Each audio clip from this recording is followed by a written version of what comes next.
माह रमजान का जब चांद नजर आ जाए उस रात मगरिब की नमाज के बाद सूरतुल कद्र 21 बार जो पढ़ ले उसकी रोजी में ऐसी बरकत हो जैसे कि ऊंचान से पानी बहता हुआ नीचान की तरफ तेजी से आता है। इतनी तेजी से दौलत है, माल है, उसकी तरफ बढ़ेगा। और हेलो जी, अस्सलाम वालेकुम, welcome back to my YouTube channel Farah का जहां। कैसे हैं आप सब? तो यहाँ पर रमज़ान के लिए मैं कुछ तैयारी करके रखने लगी हूँ, जैसे कि इमली की चटनी सबसे पहले बनाऊँगी। आज मैंने 3-4 चीज़ें वही बनाई हैं जो रमज़ान में यूज़ होंगी। आगे आपको वही देखने को मिलेगा, पूरा व्लॉग देखिएगा। अगर आप मेरे चैनल पे नए हैं तो चैनल को सब्सक्राइब कर दें और वीडियो को लाइक ज़रूर करके जाइएगा। तो यहाँ पर सबसे पहले मैं बनाऊँगी इमली की चटनी, खट्टी मीठी सी, जो कि दही बल्लों में, दही बड़ों में और पकोड़ों के साथ भी खाई जाती है। मेरी हानिया को तो बहुत ज़्यादा पसंद है। तो ये इमली को मैंने रात भर से भिगो के रखा हुआ था बाउल में, और यहाँ पर सारी चीज़ें मैंने ले ली हैं जो जो मुझे चाहिए। तो ये जो बाउल है ना, जो आपको नज़र आ रहे हैं ब्लू वाले, ये मैं नई लेकर आई हूँ। ये 3 का सेट मुझे मिला है। और ये दूध की छलनी मैंने ले ली है इसको स्ट्रेन करने के लिए। तो यहाँ पर सबसे पहले मैं इमली को ना अच्छे तरीके से, जो मैंने भिगो के रखी, इसको मैं मसल लूँगी हाथ से, ताकि उसकी गुठलियाँ अलग हो जाए और पल्प अलग हो जाए, खटास जो उसका पानी है वो अलग हो जाए। तो इस तरीके से मैं सारा पहले हाथ से मसलूँगी, उसकी गुठलियाँ अलग करूँगी और उसके बाद उसको ना मैं स्टेन करूँगी। तो मैं सारी चीज़ें लेकर सहन में ही बैठ के कर रही हूँ, मतलब कि खड़े होकर, क्योंकि आज ना लाइट इतना ज़्यादा तंग कर रही थी कि बहुत ही ज़्यादा। वैसे तो 2-3 दिन से लाइट तंग कर रही है, आज ही नहीं कर रही थी, पता नहीं क्यों इतना ज़्यादा लाइट जा रही है। तो फिर मुझे तो जल्दी जल्दी थी और काफ़ी लेट भी हो गया था, मतलब 1 दिन रह गया रमज़ान में। तो मैंने फिर सोचा कि अब तो ये करना ही करना है लाजमी, क्योंकि ना ज़यान की तबीयत ना ख़राब रह रही है 2-3 दिन से। वो मुझे इतना कुछ ना एक्स्ट्रा काम करने नहीं दे रहा। घर के जो काम हो रहे हैं ना, वो भी बस होते हैं ना, काम के लिए काम हो रहे हैं कि बस ज़रूरत के लिए कि जल्दी जल्दी से मैं अपना काम ख़त्म करती हूँ। तो यहाँ पर 2-3 दफ़ा मैंने इसमें पानी डाल के बाउल में, तो उसकी गुठलियाँ अलग कर ली हैं और इतना पल्प जो ना वो निकल आया है। अब मैं आ गई हूँ किचन में, कढ़ाई रख दिया मैंने चूल्हे पे, आंच बिल्कुल ना स्लो सी कर दी है। उसके बाद ये जो मेरा पल्प निकला है, मेरा नहीं, इमली का जो पल्प निकला है, सारा खटास, उसको मैंने कढ़ाई में डाल दिया। जब इसमें हल्का सा बॉईल आ जाएगा तो उसके बाद मैं इसमें डालूँगी चीनी। चीनी के मैंने इसमें 6 चम्मच भर के डालने हैं, नॉर्मल जो खाने वाले चम्मच होते हैं ना वो। इसमें गुड़ भी आप डाल सकते हैं, लेकिन मैं चीनी ही डाल रही हूँ।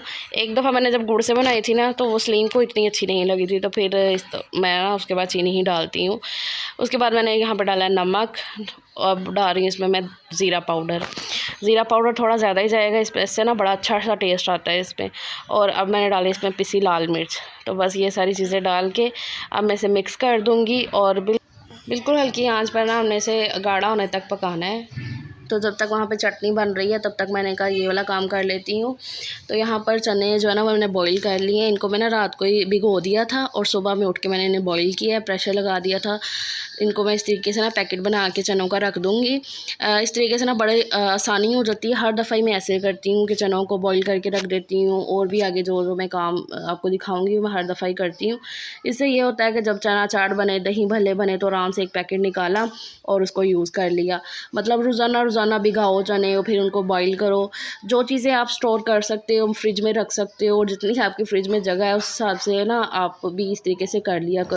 वैसे मेरे घर में ना रोज़ाना इफ्तारी में नहीं बनते हैं दही भल्ले या चना चाट वगैरह। वो जब कभी मेरा या सलीम का दिल करे ना, तो फिर सलीम बोल देंगे, या मेरा खुद का दिल हो तो फिर मैं ऐसे बना लेती हूँ। बच्चे इतने शौक़ से नहीं खाते हैं चना चाट या दही भल्ले, उन्हें सिर्फ इफ्तारी में चाहिए चिप्स, लाजमी चिप्स वो लाजमी खाएँगे।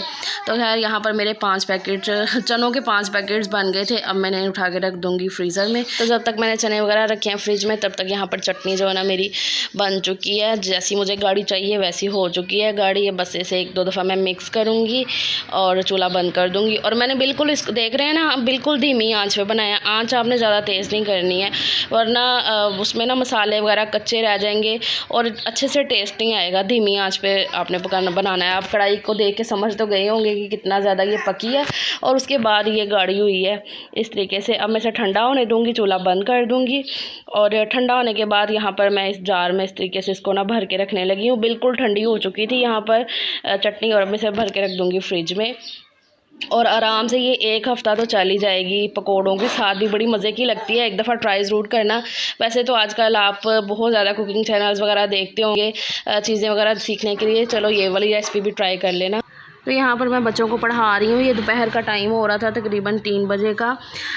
बच्चों को होमवर्क वगैरह जो मिला हुआ था वो मैं करवा रही थी। सुबह चटनी वगैरह बनाने के बाद मैं सीधा मिल रही हूँ आपको दोपहर में, क्योंकि जैसे ही मैं सुबह फ्री हुई हूँ चटनी वगैरह बना के और बर्तन वगैरह धो के, वैसे ज़यान उठ गया तो फिर उसको मैंने फ्रेश कराया, नहला धुला कर उसको आज शलवार कमीज़ पहनाई। दोनों को भाइयों को मैंने एक सेम कपड़े पहनाए हुए हैं, ब्लैक सूट। उनके लॉन में है, ये बहुत पतला सा स्टफ़ है तो गर्मियों में सही रहता है। तो उसके बाद बच्चे आ गए थे सजील हानिया स्कूल से, क्योंकि आज जुम्मा था तो आज उन्हें जल्दी छुट्टी हो गई थी। उनको खाना वगैरह दिया है और नमाज़ वगैरह पढ़ी है। तो फिर 3 बजे मैंने लेके बैठ गई हूँ कि अभी आओ बेटा जल्दी से मैं आपको ये वाला काम करवा दूँ। उसके बाद मुझे और भी बाकी सारे काम देखने हैं। और मैंने ना मलाई रखी हुई थी निकाल के फ्रिज से, तो उसको भी मैंने चला के और कढ़ाई में रख दिया घी निकलने के लिए। तो बस यहाँ पर मैं वही आई थी देखने के लिए, घी निकल चुका है। तो अब चूल्हा बंद कर दूँगी, ठंडा होने दूँगी। जब ठंडा हो जाएगा तो फिर इसको मैं डब्बे में निकाल दूँगी, तो ये वाला काम भी जो ना वो मेरा हो जाएगा। तो बस उसके बाद यहाँ पर मैं ज़ीरा साफ़ करने के लिए बैठ गई हूँ। और ये ज़ीरा ना पिछले 2 या 3 दिन से ना इसी ट्रे में ऐसे बारसेन में पड़ा हुआ था, साफ़ करने का इसको ना टाइम ही नहीं मिल रहा था। इसका ना मुझे ज़ीरा पाउडर बनाना है, इसको रोस्ट करके। तो पहले इसको मैं साफ़ करूँगी। हानिया से मैंने ऐनक मंगवाई है, क्योंकि आजकल ना मुझे लग रहा है कि मेरी आई साइड ना थोड़ी ज़्यादा ही वीक हो गई है। मेरे सर में ना दर्द, आज तो बहुत ही ज़्यादा दर्द रह रही थी। तो खैर यहाँ पर थोड़ा सा ज़ीरा मैं निकाल लूँगी साबुत वाला ही मसालादानी में, क्योंकि साबुत भी चाहिए होता है। और थोड़े से को मैं ऐसे रोस्ट कर लूँगी, अच्छे तरीके से इसको भून लूँगी जब तक इसकी अच्छी सी एक खुशबू नहीं आ जाती है। इसको भूनूँगी, उसके बाद इसी ट्रे में निकाल दूँगी, थोड़ा ठंडा करूँगी और फिर इसका मैं पाउडर बना लूँगी। तो उसके बाद मुझे चिकन के शामी भी बना के रखने थे, तो उसी के लिए मैंने ना यहाँ पर प्रेशर में दाल डाल दी है चने की, जिसको मैंने 1-2 घंटे से भिगो के रखा हुआ है। उसके बाद चिकन भी डाल दिया है, फ्रीज़ हुआ था चिकन, तो उसी को मैंने धो के फ्रीज़ करती हूँ मैं चिकन, तो मैंने शॉपर से निकाल के ऐसे डाल दिया। उसके बाद ये जो मसाले जाएंगे, इसमें प्याज है, इसमें मोटा मोटा मैंने काट लिया, एक मीडियम साइज़ का, लाल मिर्च पाउडर है, नमक है, साबुत ज़ीरा है, अदरक लहसुन है, और ये गोल वाली जो लाल मिर्ची होती है वो है, और ये जो सब्ज़ मिर्ची लाल लाल हो जाती है ना फ्रिज में पड़ी हुई, तो ये भी मैं इसी में डाल देती हूँ, क्योंकि ये इसमें सारा कुट जाता है, सारा हम पीस जाता है तो इतना नज़र नहीं आता। ये मसाले डाल के थोड़ा सा पानी डाल के तो प्रेशर लगा दूँगी मैं। लेट गई हूँ थोड़ी देर के लिए, पता नहीं आज क्यों ना मेरे सर में दर्द हो रही है, बहुत तेज़ वाली दर्द है सर में, बहुत ही शदीद वाली। तो खैर अभी नमाज़ पढ़ के फ्री हुई हूँ, 5 बज गए हैं शाम के, असर की अजान हो गई थी। शामियाँ मैंने बनने के लिए रखी हैं, प्रेशर चल रहा है, अब बस 1-2 मिनट में और ना बंद कर दूँगी। तो फिर उसके बाद ठंडा करूँगी और फिर उसको ना कूट लूँगी। मुझे कूटना ही पड़ना है, क्योंकि वो ना वैसे मैं प्रेशर में अच्छे तरीके से कर लेती हूँ। मेरा ना चॉपर जो ना काफ़ी दिन से हुआ है ख़राब। सोएंगे आप? सोएंगे? मेरे बेटे बुखार भी लग रहा है मेरे बेटे को। मेरे बच्चे इतने अच्छे हैं ना कि जब मतलब अगर मैं कुछ काम कर रही हूँ ना तो वो उसको अच्छे से हैंडल करते हैं, मतलब पूरी कोशिश करते हैं कि ये उनके साथ खेल रहे, मतलब ज़यान इनके साथ खेलता रहे, मम्मा को तंग ना करे। लेकिन जब उनकी भी अखीर हो जाती है ना, वो अपनी अखीर कर देता है, फिर कहते हैं मम्मा ये हमसे नहीं संभाला जा रहा, और अब नींदों लग रही है कि आई हुई है। ये जो गंदा बेबी है ना, ये गंदे बेबी ने हमें बड़ा तंग किया हुआ है। उसके बाद मैं फिर से आ गई हूँ जी किचन में। आज तो सारा दिन मेरा ना किचन में ही गुजर गया था। तो यहाँ पर जो शामियों का मटेरियल था ना वो बन गया था, मतलब दाल और चिकन अच्छे से गल चुका था। उसके बाद इसको मैंने परात में निकाल दिया था। जब थोड़ा सा ठंडा हुआ तो उसके बाद इसको मैंने कूट लिया अच्छे तरीके से, और यहाँ पर धनिया और सब्ज़ मिर्चों को बारीक बारीक काट लिया था, वो डाल दिया। चिकन जो था ना वो सीने की बोटियाँ थी, तो इसलिए हड्डी ना उसमें से 1-2 ही निकली थी, तो उसको मैंने हाथ से निकाल लिया था, उसके बाद ही कूटा था। तो बस यहाँ पर सारी चीज़ें मैं लेकर अंदर आके बैठ गई, क्योंकि शामियाँ बनानी थी तो टाइम लगने वाला था। तो खड़े खड़े एक तो मैं आज बहुत ज़्यादा थक भी चुकी थी, और दूसरा ये था कि फिर बच्चे भी अंदर से ज़यान तो मुझे वहाँ पे तंग करा था। तो फिर मैंने कहा यहाँ पर ज़रा मैं उसके साथ भी थोड़ी बातें करती रहूँगी, उसको पता होगा कि मम्मा मेरे पास बैठी हुई हैं।